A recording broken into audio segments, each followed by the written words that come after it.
Morning everybody, Mike Niemiec here with some early morning grain and oilseed comments for Wednesday, October 9th.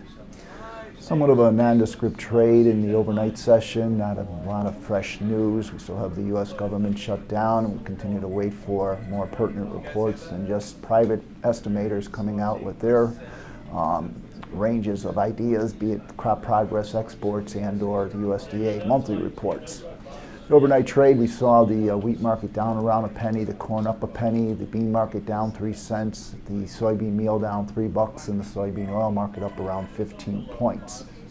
Reportedly, we will get our weekly ethanol stats coming on out this morning, but once again, we won't get our weekly export sales tomorrow, and then no USDA report on Friday with no pertinent date coming on up of when it will be released. We've got to at least wait for the government to come on back.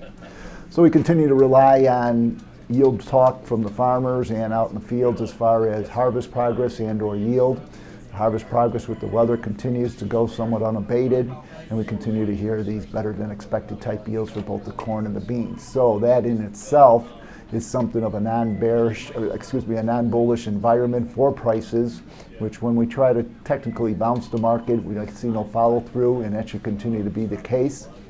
And if we were to go and have these reports that are coming from the field come out on the USDA report, would have to believe that we would find out that we'd probably be working even trending lower prices than where we're currently at the present time.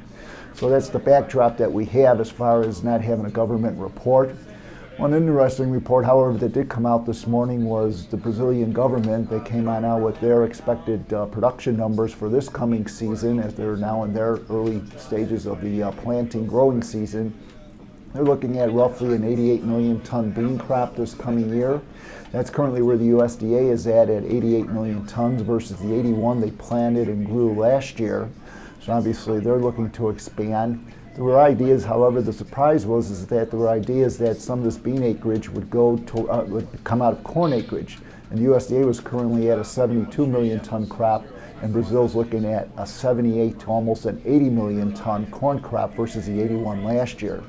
So Brazil, like the rest of the world, is expanding as far as trying to take advantage of the high prices of past, trying to expand their production. Them, along with us, also looking at this bigger crop versus last year. Once again, just adding to the picture of a non-bullish grain oilseed environment at this present time, which once again, if the USDA was to come on out and verify, once again, could even start to lead to even lower trending prices than we're currently at.